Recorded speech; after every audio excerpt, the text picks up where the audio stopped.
Hi உறவுகளே, இந்த கோவில் எங்கே இருக்குன்னு பார்க்குறதுக்கு முன்னாடி இந்த கோவில் உள்ள போனதுமே ஃபஸ்ட்டு விநாயகரை வழிபடணுங்க. விநாயகரை வழிபட்டு அப்படியே லெஃப்ட் சைட் திரும்பினீங்க அப்படின்னா அடிவாரத்தில் முருகன் இருப்பார். அவரை கும்பிட்டுட்டு மேலே மலை உச்சிக்கு போனோம்னா அங்கேயும் முருகன் இருக்காருங்க. பெரிய கோவிலாகவே இப்போ மேலே கட்டி வச்சுருக்காங்க.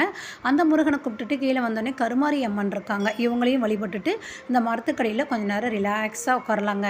இந்த கோவிலுடைய என்ட்ரன்ஸு பாருங்கள், இந்த பக்கம் தான் அந்த கோவிலுக்கு வரக்கூடிய என்ட்ரன்ஸு.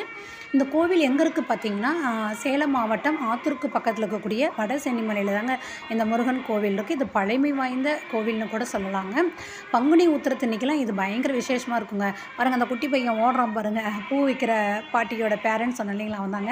இந்த ஆஃபீஸ் வந்து இந்த கோவிலுடைய ஆஃபீஸுங்க. இந்த பக்கம் பாருங்கள், விநாயகர் கோவில் காமிச்சில்லைங்க, அதுக்கு ரைட் சைடில் பார்த்தீங்க அப்படின்னா நிறைய இடம் இருக்குங்க.